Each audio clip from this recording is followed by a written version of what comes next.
Feeling the heat at Westminster, the Foreign Secretary gets a grilling over Afghanistan. Dominic Raab forced MPs questions over the government's handling of the Afghan crisis and over his own conduct. What date did you go on holiday, Foreign Secretary? I've made a full statement. I think your own personal transparency is important. What date did you go on holiday? I've made a full statement on it.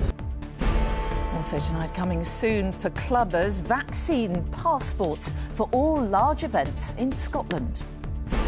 The new eco-fuel on the forecourt, but just how green is E10 petrol? And well, it's a priceless gift, isn't it? Fighting fit at 90, Britain's oldest transplant patient, 30 years after he got a new heart.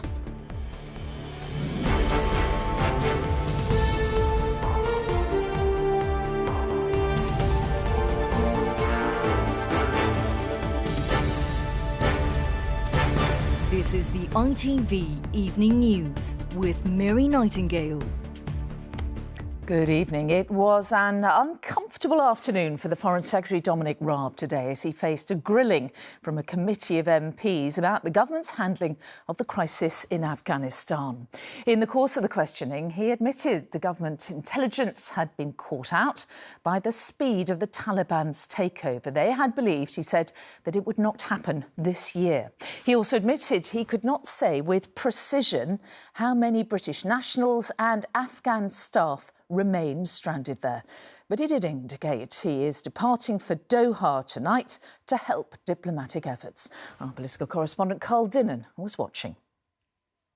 The desperate scenes of the past few weeks caught Western governments on the hop. The fall of Kabul was so sudden, the Foreign Secretary himself was on holiday at the time. Today he came to tell MPs that although the Foreign Office had planned for the worst, their assessment had been that Kabul would hold out until after Christmas. The central proposition was that given the troop withdrawal by the end of August, you would see a steady deterioration from that point, and that it was unlikely Kabul would fall this year. The proposition was wrong, and today the Taliban are in control of Kabul and its airport. A key question: how many British nationals are stuck in Afghanistan? I'm not confident in the numbers remaining, but we think that they would be in the low hundreds. Why? What do you mean by low hundreds? Do you mean 110 sort of area, or do you mean 200, 300, 400? They will be in the low hundreds, but I'm very reticent about giving a firm figure precisely because we don't know. And those British citizens left behind don't know what they should do. This man told ITV News he's stranded with his family. I need your help, I need the support of my nation, but obviously I'm not getting that. Today his case was raised with the Foreign Secretary. I texted you with more details of another case today, a British national who's in Afghanistan. What's the advice? Go to the border? Crowds have been gathering at border crossings, but work to get Foreign Office staff on the ground is still underway. I've just sent out, they'll arrive in the next 36 hours, a rapid deployment team of 15 people who will service those areas where we expect people will head for.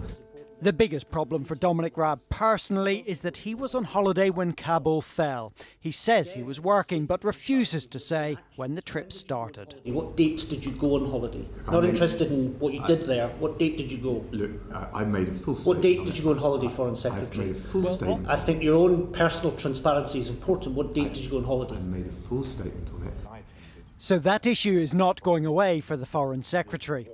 Derek Derenalagi was badly injured in Helmand. He thinks the Foreign Secretary should not have taken his trip.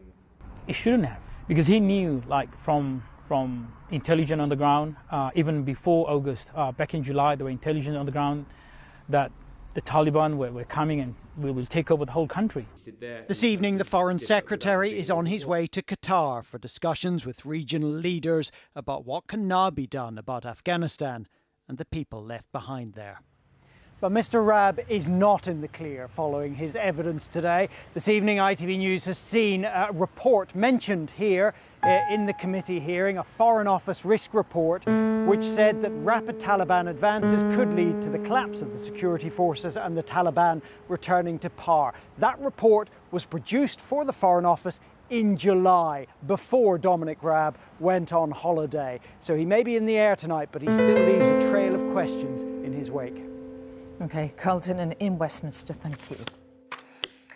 Well, in Afghanistan itself, there are growing concerns tonight about a looming humanitarian crisis. A senior United Nations official warned today that food there could run out for many this month.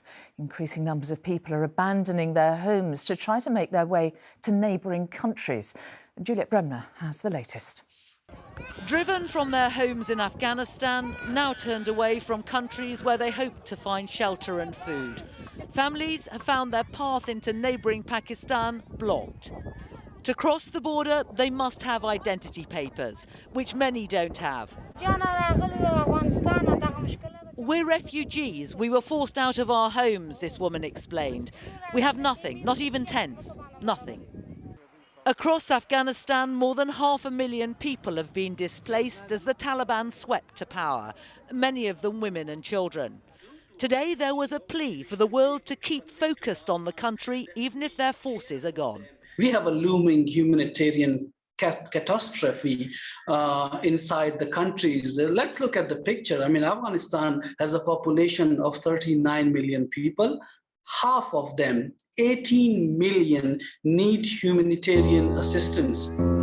In the desert at the border with Iran, a biblical scene was unfolding. Hundreds apparently fleeing their war-torn country, the first leg of a journey to Turkey and on to Europe. A journalist we spoke to would like to join them, but is afraid to leave his home. I can't leave my house. Even I can't go to shop and to take something for my home, for my house, or for my family. I can go out, and for journalists, never. It's not safe for journalists, because we can see in social media every day they hate journalists. Millions of Afghans are now on the move, mostly with only the possessions they can carry, heading to a precarious and uncertain future. Juliet Bremner, ITV News. Well, meetings are underway in Doha tonight between UK officials and the Taliban with, as we said a little bit earlier, the Foreign Secretary on his way to Qatar tonight. And our global security editor, Rohit Katru, is in Doha now. So, Rohit, tell us, what might these talks really achieve?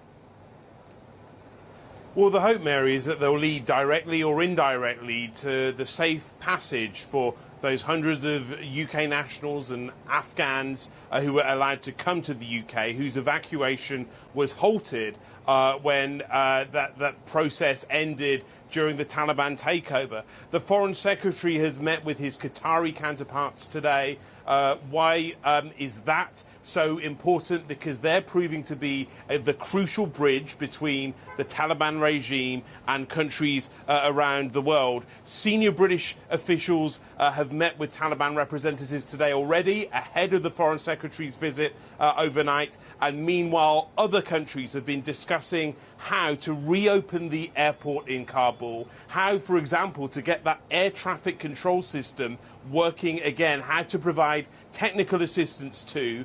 Only at that point can the evacuation process resume properly. OK, Rohit Katru in Doha, Qatar. Thank you. On to other news now. And under plans announced today by Nicola Sturgeon, people who want to visit nightclubs or large events in Scotland will need a vaccine passport. Our Scotland correspondent Peter Smith joins us from Glasgow. So, Peter, what can you tell us about these plans? Well, Scotland is the first part of the UK to give this commitment to introduce these vaccine passports. Essentially, this will prove that if you are an adult over the age of 18 eligible for a vaccine, that you've been double dosed and you had your second dose at least 14 days ago. And you'll need that COVID passport, that vaccine passport, if you want to enter nightclubs, for example, as you said. Large events with crowds, indoors, any seated event with more than 500 people, outdoors, seated events more than 4,000 people, or any event with more than 10,000 people. This was Nicola Sturgeon's announcement this afternoon. The government has been considering very carefully whether, notwithstanding the understandable equity and ethical concerns, vaccine certification could in some settings help protect public health, reduce the necessity for any further restrictions and also, of course, boost vaccine take-up. Now, this is Nicola Sturgeon's response to soaring COVID case numbers in Scotland. They've doubled in a week. Many people saying that since schools went back, so that will obviously be of interest to people down south with English schools due to go back. There has been pushback from nightclub owners, football club owners saying this is going to be unworkable. But the Scottish Government has committed to bring these vaccine passports in by the end of the month, subject to approval in Parliament next week. OK, Peter Smith in Glasgow, thank you. And staying with COVID for the moment, and the third dose of the jab is to be offered to people with severely weakened immune systems. Around 500,000 will be included in the plan, which is separate from any potential decision to roll out a broad booster programme nationally. Here's our science editor, Tom Clark. Fortunately, social distancing doesn't apply when it comes to chickens. Martin Bristow is being treated for myeloma, a type of blood cancer.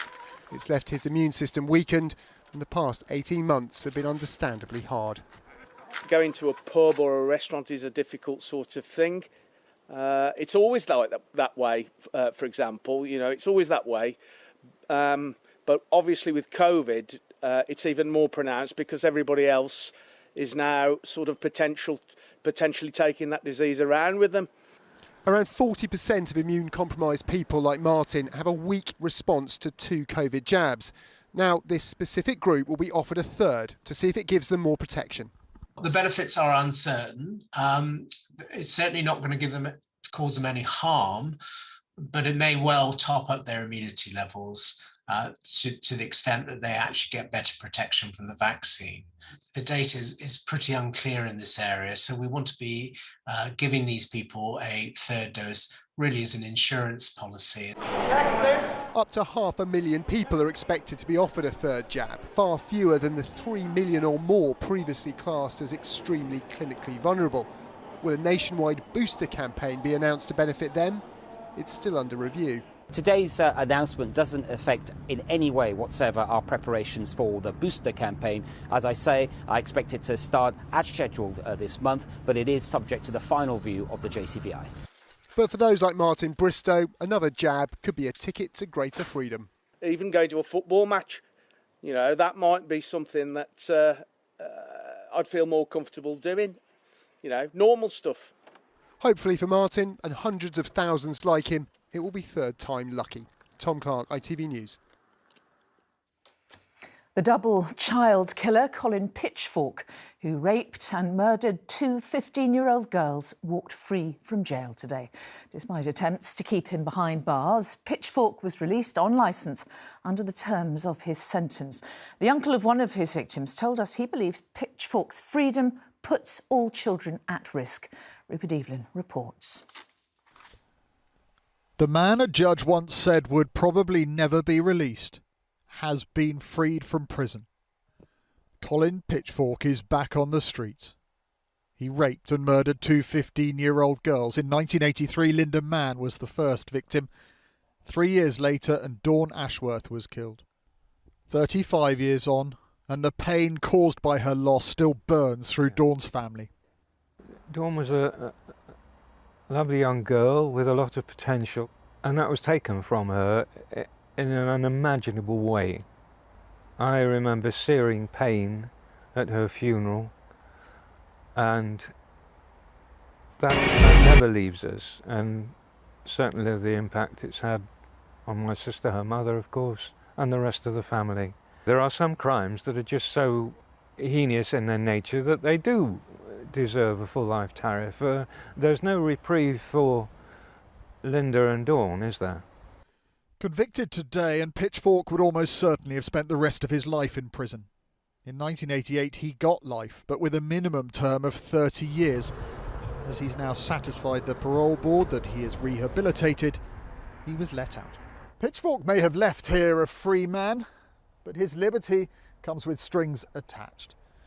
He will be supervised for life, and his licence says that if he breaches any of the conditions, he will be returned straight to prison.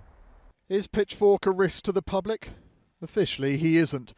But given his history in the murders of 2 15-year-old girls, many still question the wisdom behind the decision that has led to his release. Rupert Evelyn, ITV News, Gloucestershire. Still to come on the ITV Evening News, petrol goes green. So can the new eco-friendly fuel benefit both the climate and drivers? And I'm sorry, I don't believe a word she says, Meghan Markle. Well, that's a I wouldn't believe it if she read me a weather report. Ofcom decided Good Morning Britain didn't breach its rules. Those stories and more after the break. Join me then.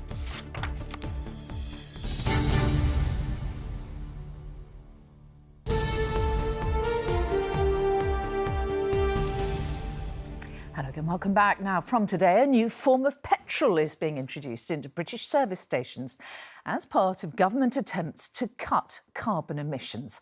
The so-called E10 fuel is said to be cleaner than what's currently available at the pumps. But while it's compatible with most petrol cars, for some it is not. Here's our consumer editor, Chris Choi. What goes into your car is changing to improve the emissions that come out of it. The new petrol is E10, but not all vehicles are compatible. When Stuart Smith checked a government list, he found the new fuel isn't suitable for his 18-year-old Mercedes. I would have liked a lot more information from the government, if I'm honest. Just did a search, and that's when I found out that my car, and lucky for me, is on the list. So, yeah, just my luck the way the last few years have been going. The new standard fuel is called E10, containing 10% renewable ethanol. It reduces CO2 emissions. All cars made since 2011 can use it. But an estimated 600,000 older vehicles, along with some mopeds, are not compatible with the new petrol. If you're worried that your car is not compatible with E10, my advice would be go onto the government website, and there you'll be able to see whether it is compatible or not with the new E10 petrol. Government says the CO2 benefits are the equivalent of having 350,000 fewer cars on the road.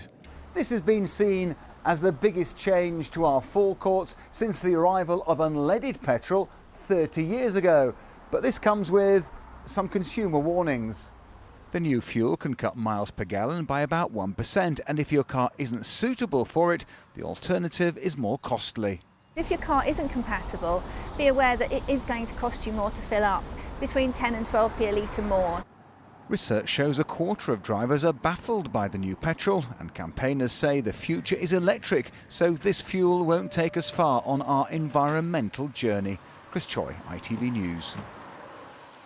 Now, a British man alleged to have been part of a group of Islamic State extremists known as the Beatles is expected to plead guilty in an American court. Alexandra Cote is accused of conspiring to kidnap and murder American and European hostages in Syria. Two of those who died, David Haynes and Alan Henning, were British. And the pub giant Wetherspoons today became the latest to fall victim to supply chain disruptions. Carling and Coors are among brands of beer unavailable at some of its pubs because of a shortage of lorry drivers. Now, ITV's Good Morning Britain programme was today cleared by the TV watchdog over Piers Morgan's on-air comments about the Duchess of Sussex following her controversial Oprah Winfrey interview. Neil Connery is here. So, Neil, what did this ruling actually say?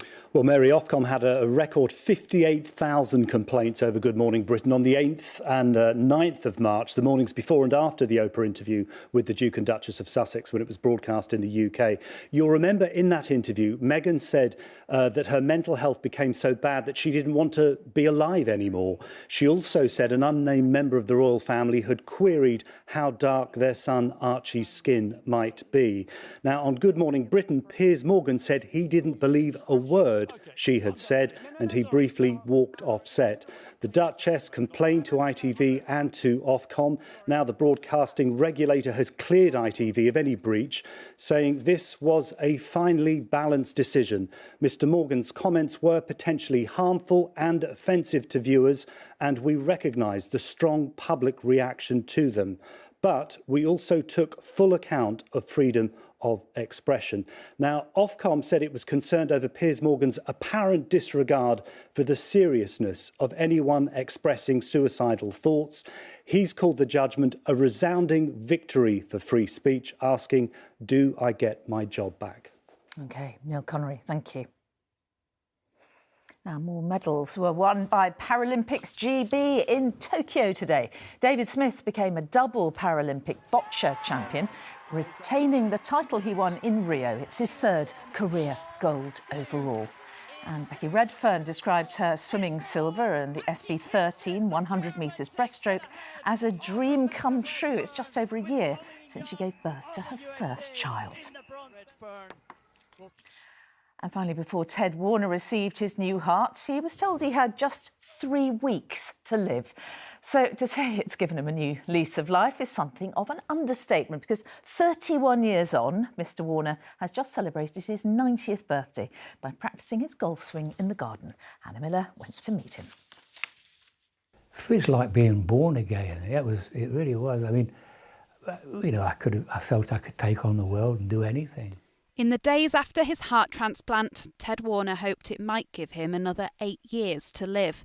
31 years later, this weekend he celebrated his 90th birthday, the oldest living heart transplant patient in the UK. People say, every day is the first day of the rest of your life.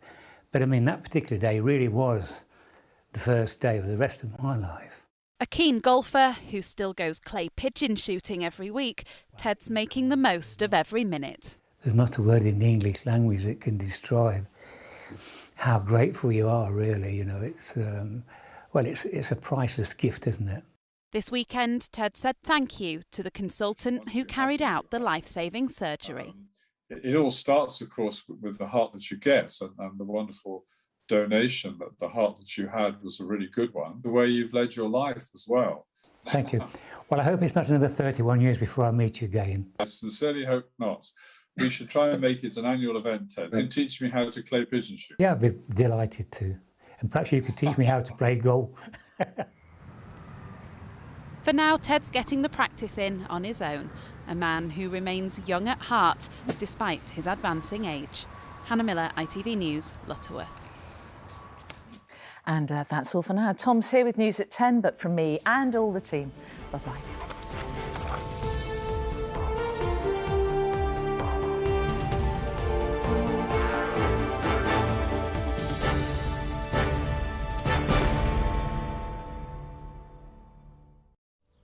There'll be some light cloud early on today, but by lunchtime it will almost certainly clear. Heinz Seriously Good Mayonnaise sponsors ITV National Weather.